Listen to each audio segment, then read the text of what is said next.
Hai, namaku Bagus Triatmaja dari SI 4401 dengan NIM 120.925. Perkenalkan, saya Julian Davis dengan NIM 120.220.4001. Perkenalkan, nama saya Iqbal Maulana Rahab dengan NIM 1202204146. Halo, perkenalkan nama saya Abdul Citra Bibi, NIM 12022001183 dari kelas SI 4401. Nama saya Megaya Natalia, NIM 12022000003 dari kelas SI 4401. Perkenalkan, nama saya Amanda Aurel Utami. Saya dari Sistem Informasi 2020 dengan NIM 12022011119. Perubahan teknologi yang pertama dan paling berpengaruh terhadap industri keuangan adalah industri telekomunikasi. Industri telekomunikasi sendiri itu punya kemampuan untuk memungkinkan terjadinya pengiriman dan penerimaan konten secara cepat kilat di seluruh device. Jaringan telekomunikasi itu bertanggung jawab untuk mengirimkan data dan informasi yang disebut sebagai jaringan seluler. Jaringan seluler itu telah berevolusi melalui beberapa generasi. Ada 4 generasi 1G, 2G, 3G, dan 4G. Yang sekarang nantinya akan dikembangkan ke 5G. Jaringan generasi pertama itu biasa dipanggil 1G, itu merupakan standar telekomunikasi analog. Dalam 1G, sinyal suara dimodifikasi ke frekuensi yang lebih tinggi dan tidak ada transmisi seperti yang kita pahami saat ini. Sinyal radio yang digunakan adalah analog dan tidak di-encode sebagai sinyal digital. Sistem transmisi seluler akan satu saluran untuk mengirim dan menerima. Oleh karena itu, hanya satu orang yang dapat berbicara pada satu waktu. Pengguna harus menekan tombol untuk mengaktifkan transmisi dan menonaktifkan penerimaan dan sebaliknya. Lalu sistem tersebut berkembang menjadi sistem saluran ganda. Satu untuk menerima dan satu untuk mengirim. Sekarang tidak perlu lagi menekan tombol, karena satu saluran dapat digunakan untuk mengirim dan saluran lainnya dapat digunakan untuk menerima transmisi secara bersamaan. Jaringan 1G itu didasarkan pada komunikasi analog, yang berarti bahwa informasi yang ditransmisikan lebih sebagai gelombang transmisi frekuensi tanpa batas, seperti dalam kasus jenis saluran radio tertentu, dan bukan sebagai sinyal biner 0 atau 1 yang sering disebut sebagai sinyal digital. Yang pertama, jaringan 1G.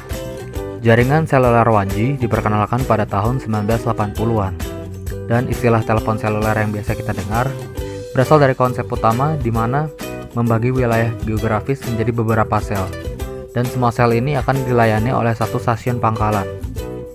Karena sel-selnya kecil, frekuensinya dapat digunakan kembali di sel-sel terdekat, tetapi tidak pada sel-sel yang terlalu dekat. Karena itu, percakapan pun dapat disadap dengan menggunakan pemindai radio. Jaringan 1G pada umumnya adalah teknologi analog dan ponsel yang memiliki daya tahan baterai yang terbatas dan kualitas suara yang buruk, serta keamanan yang tidak baik, dan kadang-kadang akan mengalami panggilan yang terputus. Telepon seluler dan jaringan seluler pertama kali diperkenalkan di Jepang dan di negara-negara Nordik, dan seiringnya waktu menyebar ke seluruh dunia.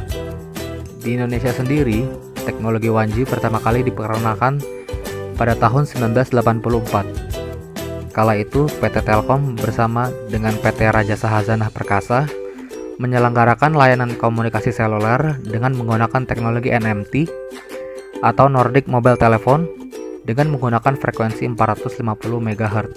Selanjutnya yaitu adalah jaringan 2G. Jaringan 2G didasarkan pada transmisi digital dan dimulai segera setelah pengenalan jaringan 1G. Dalam jaringan 2G, selain mentransmisikan informasi dalam mode digital, percakapan dienkripsi dan karenanya lebih aman daripada pendahulunya. Karena sistem 2G ini memungkinkan telepon untuk berbagi saluran secara dinamis, oleh karena itu jaringan 2G lebih efisien dalam hal berbagi jaringan antara beberapa telepon dalam satu sel, sehingga memungkinkan peningkatan lebih lanjut dalam kepadatan telepon di dalam sel. Sebagai akibat dari kepadatan telepon yang tinggi di dalam sel, headset juga dapat bekerja dengan daya radio yang rendah. Dan jaringan 2G membutuhkan lebih banyak sel ditempatkan di suatu area dibandingkan dengan 1G. Akibatnya, headset diharuskan memancarkan lebih sedikit daya radio sehingga ukuran headset berkurang dan juga mengatasi masalah kesehatan. Layanan data pada ponsel dimulai dengan jaringan 2G, dan layanan awal yang ditawarkan adalah layanan pesan singkat atau biasa disebut dengan SMS. Sistem global untuk komunikasi seluler atau GSM dan teknologi 2G beroperasi pada kecepatan data hingga 9,6 kbps dan telah menjadi salah satu teknologi 2G yang paling populer. Dan telepon GSM ini juga dapat digunakan sebagai modem untuk komputer.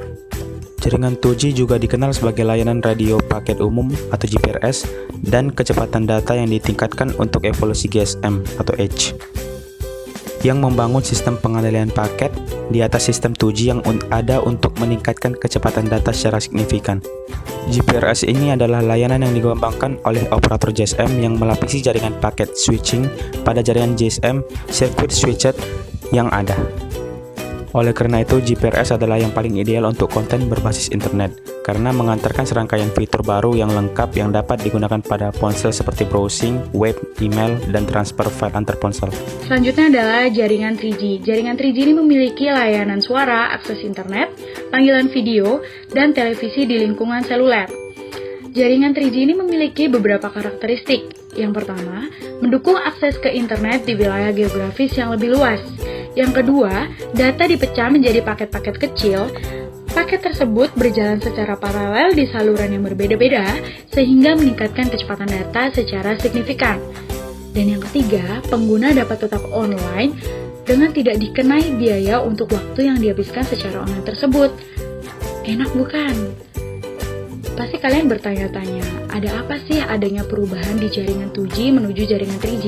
Ternyata alasan utamanya yaitu pada saat jaringan 2G, koneksi hanya untuk penelepon dan tidak tersedia untuk orang lain saat digunakan.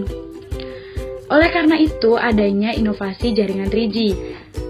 Inovasi tersebut adalah meningkatkan kecepatan data melalui jaringan telekomunikasi mencapai 2 Mbps. Lalu, dapat menurunkan biaya data secara signifikan. Dan jaringan 3G ini memungkinkan orang memiliki perangkat seluler dan orang tersebut dapat menggunakan perangkat seluler tersebut memanfaatkan semua layanan seperti internet. Ternyata tidak hanya itu. Jaringan 3G merupakan salah satu faktor pendorong perusahaan fintech. Kenapa jaringan 3G ini dikatakan sebagai salah satu pendorongnya? Karena dengan jaringan 3G ini, fintech memanfaatkan untuk meningkatkan kemampuan dalam mengirimkan informasi. Selanjutnya, fintech juga dapat menjangkau basis pelanggan secara global. Dan fintech dapat berkomunikasi dengan pelanggan dan membantu transfer informasi dengan melalui video, foto, audio dengan biaya yang relatif murah. Dan yang terakhir adalah 4G. Teknologi 4G atau Fourth Generation adalah teknologi kelanjutan dari proses perkembangan teknologi telepon seluler atau mobile phone. Sebelumnya, masyarakat telah sangat mengenal dengan teknologi 2G yang sangat ngetren dengan teknologi voice call dan SMS. Lalu setelah adanya perkembangan teknologi, masyarakat mulai dikenalkan dengan teknologi 3G dengan adanya teknologi video call. Jika kecepatan maksimal yang ditawarkan 2G hanya mencapai 50 KB per second, sedangkan data rate-nya bisa dinaikkan dengan Edge sampai 1 MB per second dibandingkan dengan teknologi 4G. Teknologi 4G memiliki kecepatan internet 100 kali lebih kencang dari 3G. Teknologi 4G dengan layanan internet ultra broadband mampu menghantarkan kecepatan hingga lebih dari 200 MB per second. Sedangkan 3G hanya mampu menghantarkan 2 MB per second saja. Dengan kemampuan dari teknologi 4G yang sedemikian canggih dalam menyelaraskan berbagai jaringan komunikasi pita lebar, perubahan dalam adopsi perangkat seluler untuk melakukan bisnis transaksi NAS membuka peluang bagi fintech atau startup untuk membangun bisnis aplikasi di perangkat seluler. Selain itu, kemampuan untuk mentransmisikan multimedia pesan membantu fintech berinteraksi dengan penggunanya menggunakan video maupun teks.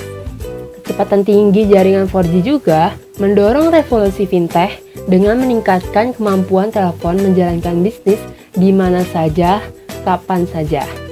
Diharapkan dengan kehadirannya teknologi semacam kemampuan jaringan 4G yang mendorong orang untuk menggunakan perangkat seluler untuk aktivitas yang biasanya dilakukan dengan komputer melalui koneksi Wi-Fi ini dapat menunjang perkembangan teknologi yang semakin user-friendly.